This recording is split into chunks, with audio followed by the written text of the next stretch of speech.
នៅពេលដែលខ្ញុំចាប់កាន់សភៅនេះខ្ញុំជឿថាអ្នកទាំងអស់គ្នាដែលជាអ្នកអានបន្លំលោកភិជាច្រើនគឺសុទ្ធតែបានអានសភៅមួយក្បាលនេះចប់រួចរាល់អស់ហើ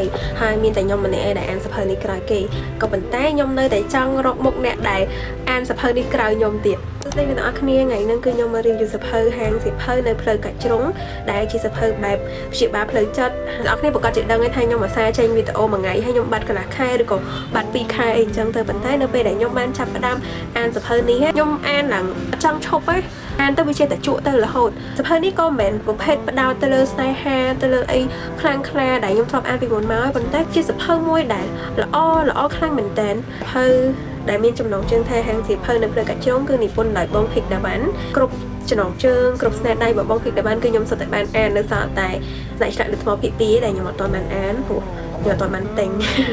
ចឹងថ្ងៃនេះយើងអត់បាននិយាយសភៅផ្សេងៗរបស់គាត់ទេគឺខ្ញុំបាននិយាយពីសៀវភៅហាងសៀវភៅនៅផ្លូវកាច់ជ្រុងពេលដែលខ្ញុំបានចាប់ផ្ដើមអានសភៅនេះអារម្មណ៍មនោសញ្ចេតនាដែលនៅនិពន្ធគាត់បានដាក់ឲ្យតួវាពិតជាជ្រួតជ្រាបមកដល់ខ្ញុំជាអ្នកអានខ្លាំងមែនតើគ្រាន់តែបើកឆាកមកប៉ុតតួស្រីនៅក្នុងរឿងនោះខ្ញុំហៅថានិថាទៅនិថាហ្នឹងគឺបាត់បង់គ្រប់យ៉ាងទាំងអស់តាំងពីស្នេហាការងារអីគឺ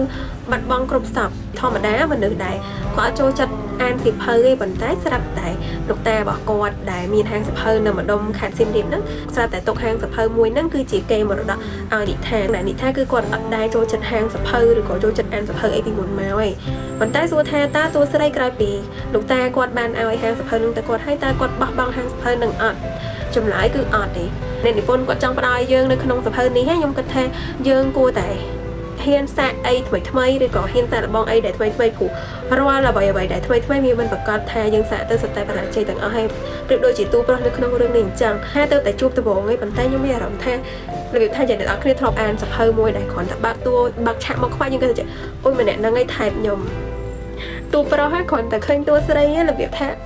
គេព្យាយាមមើលថែរក្សាការពារអីសពគ្រប់បែបយ៉ាងដោយអត់ចាំបាច់ត្រូវការតបស្នងឲ្យព្រោះពេលហ្នឹងគឺតួស្រីកំពុងតែធ្លាក់ដុនដាបអីអញ្ចឹងបើសិនជាតួប្រុសគាត់ទៅសារភាពស្នេហ៍ឬក៏អីជាមួយតួស្រីអីអញ្ចឹងថាឥឡូវខ្ញុំស្រឡាញ់អ្នកនាងហើយទាំងដែលតួស្រីក៏កំពុងដុនដាវាប្រៀបដូចជាការដាក់សម្ពាធមួយទៅឲ្យមនុស្សដែលយើងស្រឡាញ់អញ្ចឹងខ្ញុំពិតជាស្រឡាញ់ចរិតតួប្រុសនៅក្នុងសភៅនេះខ្លាំងមែនតើគឺគាត់ស្រឡាញ់គេបែបស្ងៀមស្ងាត់បែបដោយមិនរំខានណារបៀបបើមានការអីប្រាប់ខ្ញុំជួយបានរបៀបគាត់ចូលមកគឺជាអ្នកដែលចម្លងតួស្រីឲ្យផុតពីទុក្ខសោកហើយគឺមានអីក៏ជួយតួស្រីដែរតួប្រុសនៅក្នុងរឿងនេះខ្ញុំហ៊ានរ៉េតឲ្យ10លើ10ហ្មងគឺល្អខ្លាំងមែនតើចាំខ្ញុំអានចំកន្លែងមួយគឺព្រោះកូនស្រីគេជិះម៉ូតូដើរលេងមួយអាទិត្យដើម្បីស្វែងរកខ្លួនឯងខ្ញុំគិតថាមានតែតួប្រុសនៅក្នុងរឿងហ្នឹងឯងដែលគាត់អាចធ្វើបានទៅពេលដែលអានពីមួយចំពុកទៅមួយចំពុកហើយយើងនឹងមានអារម្មណ៍ថាមានក្តីសុខដល់ឯងសភៅហ្នឹងរបៀបអញ្ចឹងណាបើសិនជាអ្នកគ្នាដែលកំពុងតែជួបប្រទះនៅភាពលំបាកឬក៏របៀបថាយើងពិបាកចិត្តអីអញ្ចឹងអាចរកអីមួយឃើញពីក្នុងសភៅនេះក៏ថាបានដែរអញ្ចឹងបើសិនជាអ្នកទាំងអស់គ្នាដែលចាប់អារម្មណ៍ចង់អានសភៅនេះក៏ដូចជាសភៅផ្សេងពីបងដាវ៉ាន់ហើយចង់ស្វែងយល់ពីបងដាវ៉ាន់ឲ្យកាន់តែច្បាស់អ្នកទាំងអស់គ្នាកុំភ្លេចតាក់ទងទិញតាម page របស់បងសៀវភៅសួរខ្ញុំនៅចាំអារម្មណ៍អត់បាត់ទេនៅពេលដែលខ្ញុំអានសភៅហ្នឹងមានអារម្មណ៍ថា